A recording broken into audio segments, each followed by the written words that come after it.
saw Star Wars. It had such an impact on me when I was studying film, and it really played a part in driving me into the film industry. 11 years old, seeing the film for the first time was such a profound thing, not just because the movie itself was so entertaining, but because it said anything is possible. I remember seeing it, I just felt like I know what I'm doing for the rest of my life. I am sitting here watching this tape over and over until I die. I remember my dad putting me in the car to take me to see it, and I said, "Where are we going?" And he said, "We're going to see the most amazing thing you've ever seen."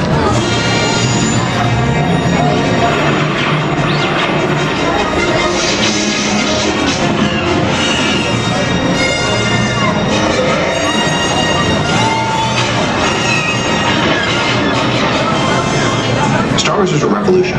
You can't compare Star Wars to anything that came before it.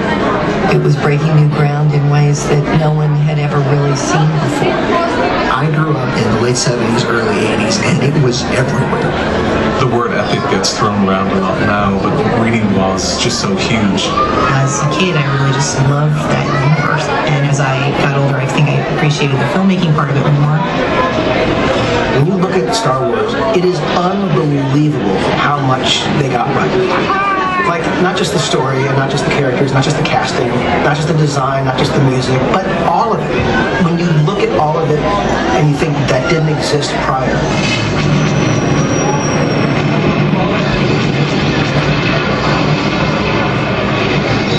It is this strange combination of huge, massive world creation spectacle and really intimate psychological character stories. What George hit upon was this kind of fun, exciting, adventure, self-empowerment kind of storytelling. You may get sucked into it for some of the more fun aspects of it. And then as you grow up, the films grow up with you because you become older and more sophisticated and are able to peel back some of those mythic layers and appreciate those as well. All the people that worked on the designs for these films tapped into something perfect artistically. So just the shape of the Millennium Falcon, the shape, the idea of lightsabers.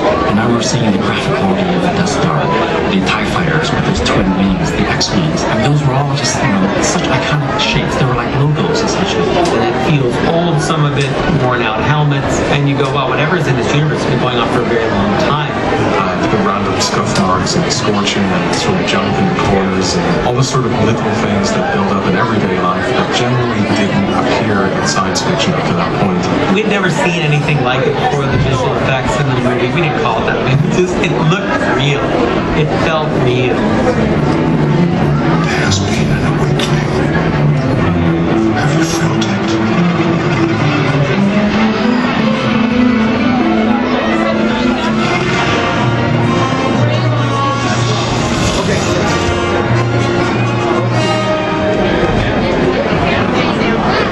To me, what was so exciting about The Force Awakens was that feeling of this brand new adventure, this brand new story that would be a bridge between what we know and who we know and everything that comes next. Certainly for all young kids, they either wanted to be Luke Skywalker or they saw themselves as Han Solo. And I think that was a part of our challenge, was how are we going to bring new characters into this series that had that same kind of power.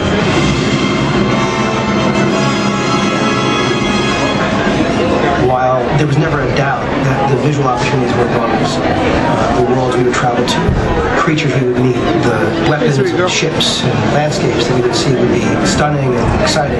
None of that matters if you don't love the people in the ships. So at the core of this story had to be the thing that makes the story work, which is the characters. It doesn't end there. This is just the first step on a long path of Star Wars into the future. The Star Wars stories, as individual standalone films, give us the opportunity to explore some new territory Some of them will be grounded in things that are familiar. Rogue One is about an event that's referenced in the Paul episode 4, the theft of the Death Star plans. What I love is that we are able to diversify Star Wars storytelling, explore some different genres, and yet stay inside the sort of larger galaxy of Star Wars that we all recognize. There's so much story that we're telling across multiple movies, across different television shows, across all kinds of different media. We're tasked with developing those stories and making sure they're cohesive, that they connect. One of the things we always ask ourselves in the story group is, what's the best format for a story to be told? Is it a movie? Is it something in an animated space? Or is it a book or a comic? Working on story and helping to guide those filmmakers and looking for ways in which we can push technology. That's what keeps it exciting and new and relevant. And what better way to do that than inside the Star Wars universe? It's like some sort of, it's kind of like a renaissance here, but it's not even that because we were never been doing this before. This is turning out a movie Yeah, with everything from Rogue One and the other movies, and shows like Rebels have the opportunity to do things that are both visually and tonally a little different to what you might consider classic Star Wars. Everyone, hang on!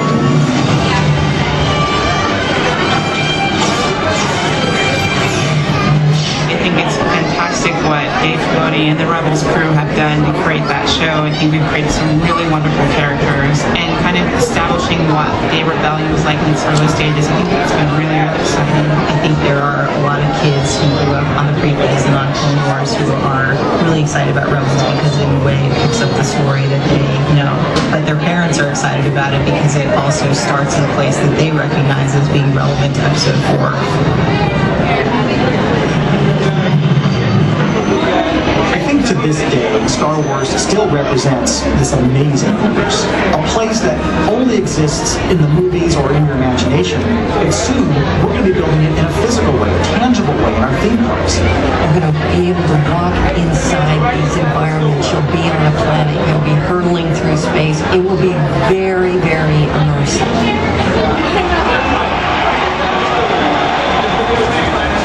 It's nice to be involved in something where everybody cares so much. It's not just that they care about it because they're a fan, but they care about it because it has something to do with their life. I think it's great, frankly, when you get a group of people in the room and they're that energized to do great work. We've found a lot of really wonderful, talented writers and filmmakers who are excited to work on Star Wars, who grew up with Star Wars, who love it. The very first kind of movies that I and a lot of people in my generation were making in our heads as kids was in that world of Star Wars. I don't think I'm lying when I say Star Wars means the world to me. I just really wish someone had told me when I was 4 that I was going to get to know Star Wars films. I would have spent the last 36 years planning it. It doesn't matter what age you are, where you grew up, there's something about Star Wars that you can connect with. It's more than entertainment. It's a very, very unique cultural force, and it's just as relevant now as it ever has been. You go out in the world and you see a little kid engaging with Star Wars and you understand it's their parents that have brought them into this world. It's this great generational thing. And if I'm able to help give a father or mother that gift that they pass along to their children, that's incredible. I don't know what it must be like to be a kid growing up with this much awesome. I don't know how it would have affected me. I probably would have been making films by the time I was 6. We're going to need those kids in the future to keep this thing going because there's a lot to do. I think with Star Wars, what people are looking forward to is sharing with their friends, with their family, with their kids. And there's so many things on the horizon that I think we're going to have an amazing array of entertainment to thrill audiences for decades to come.